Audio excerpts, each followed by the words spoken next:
So yung pangatlo naman na web services na i-attack is yung Waco Pico. So para sa ng Waco Pico is eto. Asan yan? Eto, i-run lang natin to sa terminal. Kailangan naka-enable nyo lagi yung Docker Yan, run lang natin to. Then kapag wala ka pang ganito is mag-auto download na siya. Yan. Kapag ganyan na siya, since image nga lang yung ginagamit natin, Docker, kailangan natin Docker para maparan. So yung yung host na is 80. So verbsuit ulit.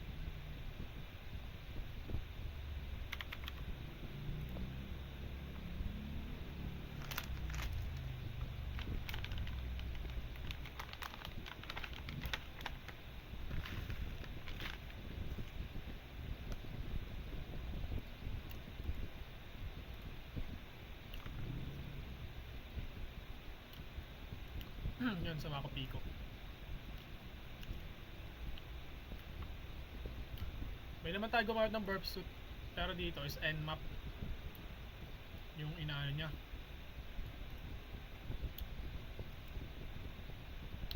Okay. Network services expose. Admin panels. Okay. Okay. So nmap yung gamit. Punta muna tayo sa may dito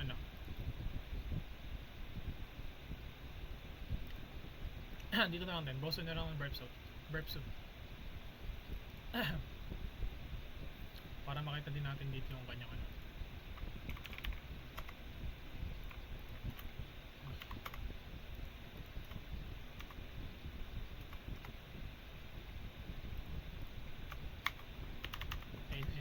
pala.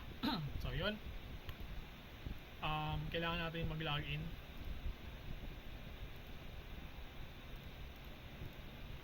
Problema. Register muna pala tayo. So preferences.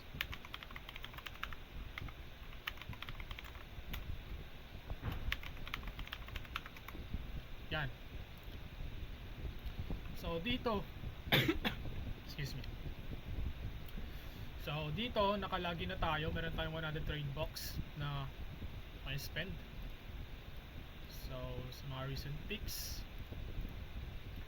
dito is kailangan natin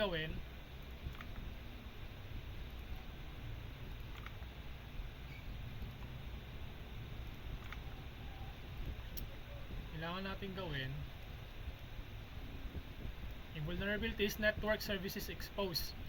So kailangan natin i-demo div management, div services or ports exposed. So dito titingnan na natin yung mga na-expose ports. So run natin yung nmap. Ito yan, doon sa terminal, yung terminal tayo. Yun. So sa nmap scan, no targets were specified. Okay, gumagana yung nmap. So kailangan natin ng target. So verbsuit.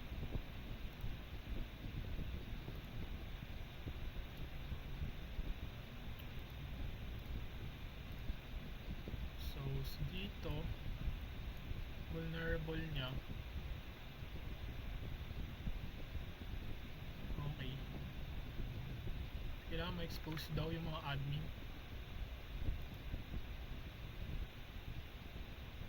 Wala to. Guessbook, mga vulnerable ports. So yun nga, kailangan ano yung gagawin natin dito? Network services exposed, assigned vulnerability. kailangan natin expose yung network services na yun nga, yung naka-expose na network. So kailangan na natin i-run tong nmap. Yan. Sa Kali Linux din na natin kailangan mag-install ng nmap since dito na siya, naka pre-installed na siya sa Kali Linux. So i-ano din natin yun, copy natin, paste. Then yung port, yung target port, yan.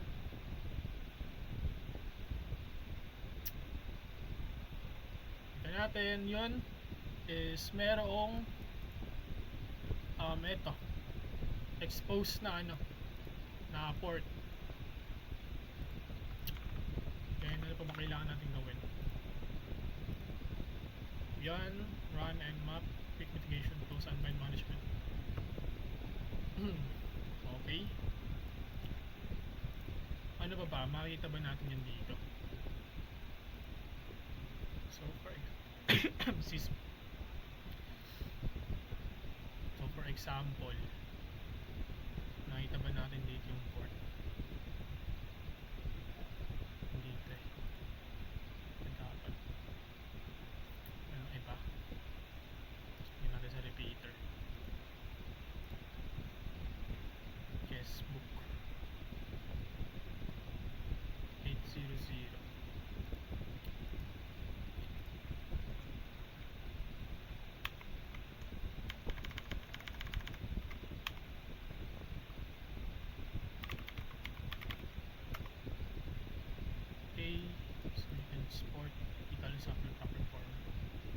Okay, so yun nga kanina is meron tayong open na port dito sa may TCP. Then try pa natin iba pang ano, vulnerabilities dito. So meron akong 100. Mag-upload ako. Try natin yung upload yung ano, itong kaninang ginawa natin, na-upload siya. Hindi siya ano eh. Yan, sa vulnerability rin, pwede mag-upload ng file pero hindi siya image. Dito siya. Tapos di ba dito kailangan bilhin? For example, ito, add to cart natin. Yan, bibilin natin. I-ano natin to, expose natin din.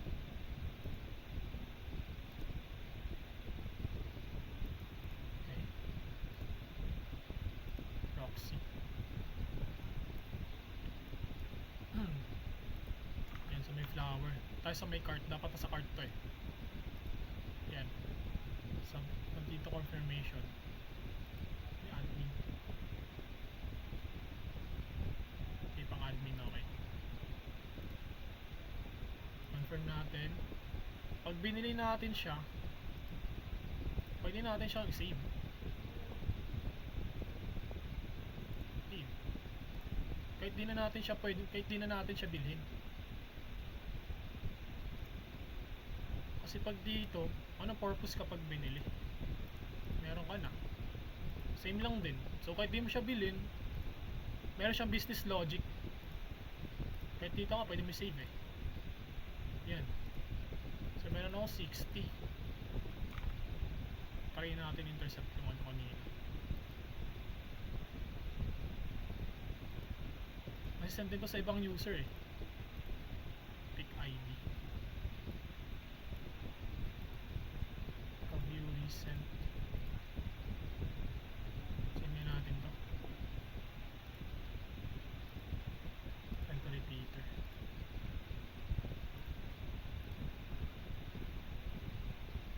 Yan, max 100. So kailangan natin baguhin. Recent session. Ito yung ano nyo. So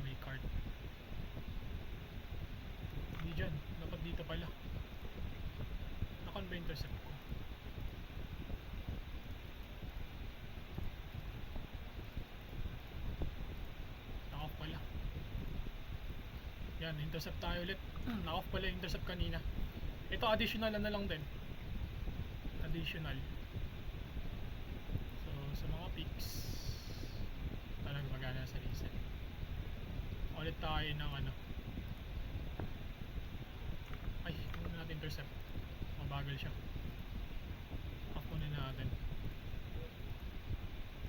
Ito muna tayo doon sa may picture ni add to cart natin. Example ito. Add to cart natin to.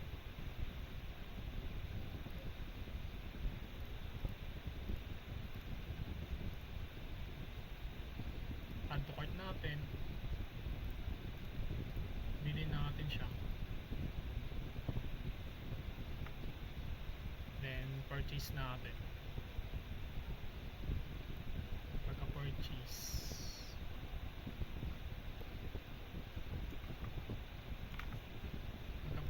natin,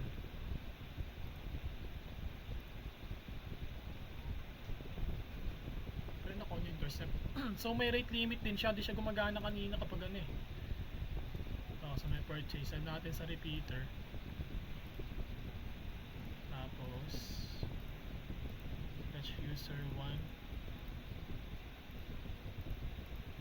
Okay, cart confirm, send natin. So may cart confirmation tayo.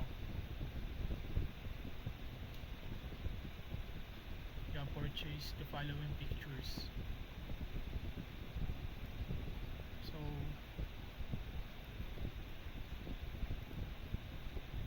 ito quality pick. Kasi yung amount, yung ano, kung ilan. Like for example,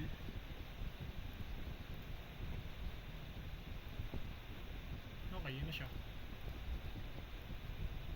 Bukod dun sa business logic na isa, pwede pa natin tong, yung Wako Pico, pwede pa natin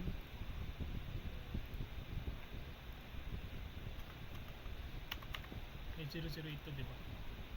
8080. Pwede pa natin siyang i-attack. Start natin.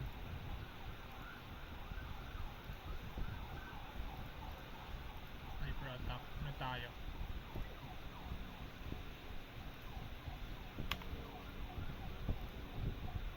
Okay, payload defines payload preset permission is empty.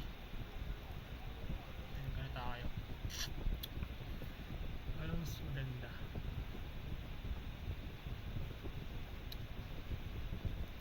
Eto na lang. Then start attack. Ano na lang, brute force na lang ulit. Payload. Ano siya? Payload positions defined.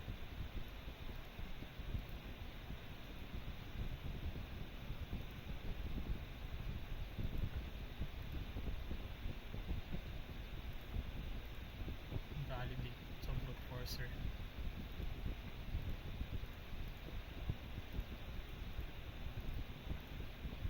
On natin yun. Then intruder. Siya nag-ano.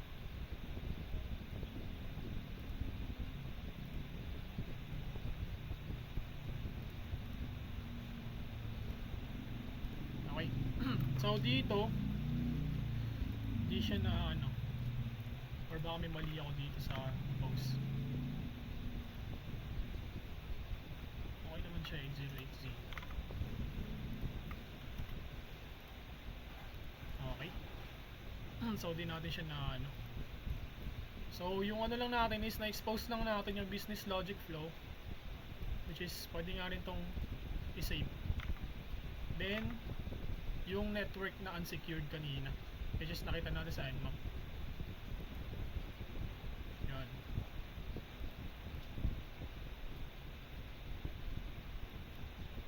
Pero dito, check natin to dito.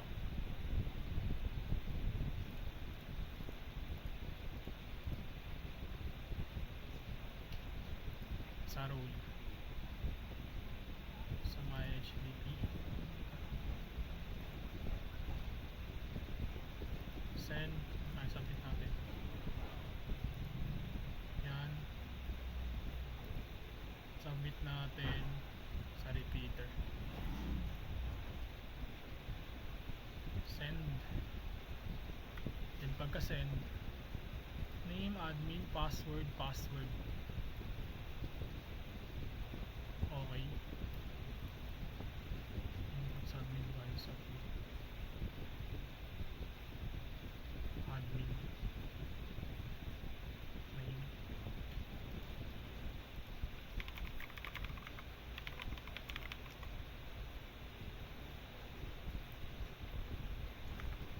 Then check natin dito.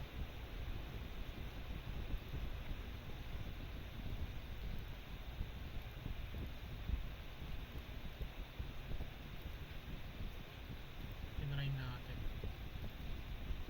Eh, nagkakaroon na siya ng ano, ng denial of service. Yun, loading na siya ng loading. Nagka-DOS din siya. Up natin to.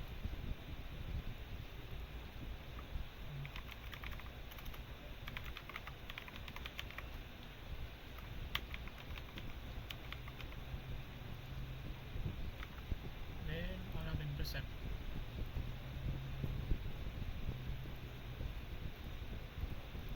Send natin sa repeater.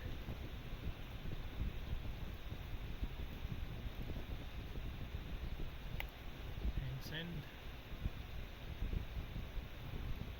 Okay, wala siyang ano. Wala siyang iba. So, kailangan na apat natin magpasok dito ng pang change ng role. Pero at least kanina is na-expose natin yung ano niya. Yan. Expose yung network services na available, na vulnerable, which is ito. Then yung business logic.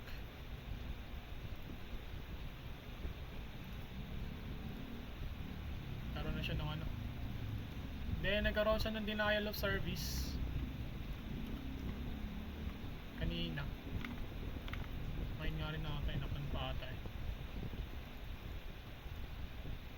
Nakan pa. Up natin. Yun. So okay. Ayun. So yun lang sa may ano, sa may Waco Pico. Next tayo.